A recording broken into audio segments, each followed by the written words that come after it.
اعوذ باللہ من الشیطان الرجیم بسم اللہ الرحمن الرحیم وَمِنْهُم مَّن يَقُولُ اور ان میں سے وہ بھی ہے جو کہتا ہے ربنا آتنا فی الدنیا حسنہ سورۃ بقرہ آیا 201 اے ہمارے رب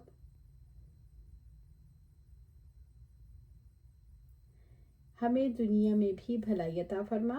دنیا کی بھلائی سے مراد نیک کام کرنے کی توفیق دنیا کا مال و اسباب اس طرح سے طلب کرنا کہ اس میں بھلائی ملے، مثلاً عافیت کا حصول، نیک بیوی، کشادہ گھر، فراخ روزی، مفید علم، نیک عمل، برکت والی سواری، عزت اور آبرو اور دنیا کی تمام آرام دہ چیزیں۔ وفی الآخرات اور آخرت میں بھی، وفی الآخرات حسنہ اور آخرت میں بھی بھلائی عطا فرما۔ ربنا آتنا فی الدنیا حسنۃ وفی الآخرات حسنہ۔ آپ صلی اللہ علیہ وسلم یہ دعا طواف کے دوران رکن یمانی و حجر اسود کے درمیان پڑھا کرتے تھے۔ اولئک لہم نصیب مما کسبوا سورۃ بقرہ آیا 202۔ یہی لوگ ہیں جن کے لیے اس میں سے ایک حصہ ہے جو انہوں نے کمایا۔ نصیب مما کسبوا، اس میں سے ایک حصہ جو انہوں نے کمایا، یہ ہمارے صالح اور ان کی صالح دعاؤں میں سے ان کا حصہ ہے۔ واللہ سریع الحساب، اور بہت جلد حساب لینے والا ہے۔ انسان جو بھی عمل کرتا ہے اللہ تعالیٰ کے لیے حساب لینے میں مشکل نہیں، وہ بہت جلد حساب لینے والا ہے۔ اللہ تعالیٰ کے حساب لینے کی وجہ سے انسانوں کو اپنے اعمال کے بارے میں فکر دلائی گئی ہے۔ سورۃ بقرہ آیا 203۔ وَاذْكُرُوا اللَّهَ فِي أَيَّامٍ مَّعْدُودَاتٍ، اور گنتی کے چند دنوں میں اللہ کو یاد کرو۔ فضل اس سے مراد ایام معدودہ سے مراد ایام تشریق ہیں، 11، 12 اور 13 ذوالحجہ۔ یہ وہ دن ہیں جن میں حج کے باقی تمام مناسک پورے کیے جاتے ہیں۔ ایام تشریق میں آپ صلی اللہ علیہ وسلم کی طرح اللہ تعالیٰ کا ذکر کرنا، آپ صلی اللہ علیہ وسلم ان دنوں میں خاص طور پر تکبیرات بلند آواز سے پڑھا کرتے تھے۔ ان میں ہے اللہ اکبر لا الہ الا اللہ، اللہ اکبر وللہ الحمد۔ وَمَن تَعَجَّلَ فِي يَوْمَيْنِ، پھر جو شخص 2 دن میں جلدی کرتا ہے، اس سے مراد ایام تشریق میں مینا سے مکہ واپسی میں خواہ 12 ذوالحجہ کو یا 13 ذوالحجہ کو، فَلَا إِثْمٌ عَلَيْهِ، تو اس پر کوئی گناہ نہیں، دونوں صورتوں میں کوئی حرج نہیں۔ وَمَن تَأَخَّرَ فَلَا إِثْمَ عَلَيْهِ، اور جو تاخیر کرتا ہے اس پر کوئی گناہ نہیں۔ اصل اہمیت تعداد میں کمی یا اضافے کی نہیں، بلکہ اس کی ہے کہ ان دنوں میں تمہارا رب کے ساتھ کیسا تعلق قائم رہا۔ لمن اتقی، جس نے تقوی اختیار کیا، جس نے ہر معاملے میں تقوی اختیار کیا، اس کے لیے ہر معاملے میں حرج کی نفی ہو گئی۔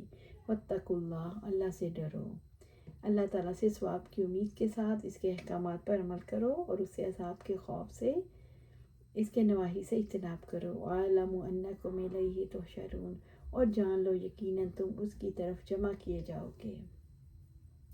جب حج ختم ہونے کے بعد لوگوں نے گھر کو واپس جانا ہوتا ہے، اس لیے فرمایا اللہ سے ڈرتے رہو، تمہیں ایک دن اسی کے سامنے جمع ہونا ہے۔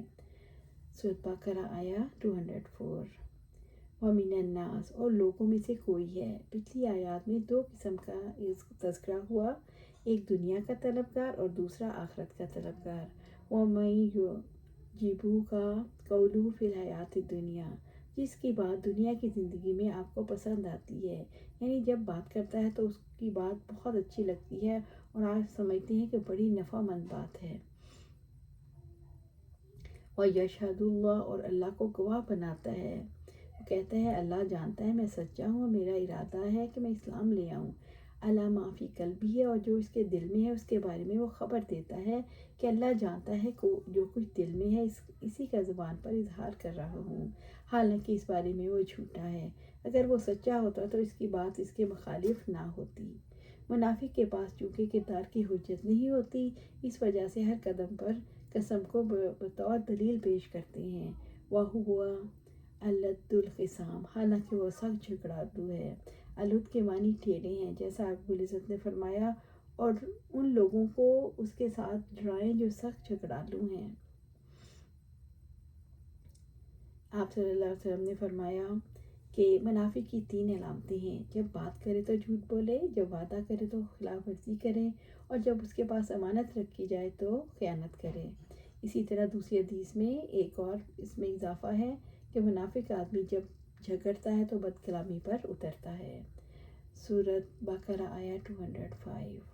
وَإِذَا تَوَلَّى، اور جب وہ لوٹ کر جاتا ہے، یعنی جب آپ کے پاس ہوتا ہے تو اس کی باتیں آپ کو اچھی لگتی ہیں، لیکن جب آپ کے پاس سے لوٹ کر جاتا ہے سعیٰ فی الارض لیفسد فیہا، تو زمین میں کوشش کرتا ہے کہ فساد پھیلائے اور گناہ اور نافرمانی کے کاموں میں دوڑ دھوپ کرتا ہے، جس سے زمین میں فساد پھیلتا ہے۔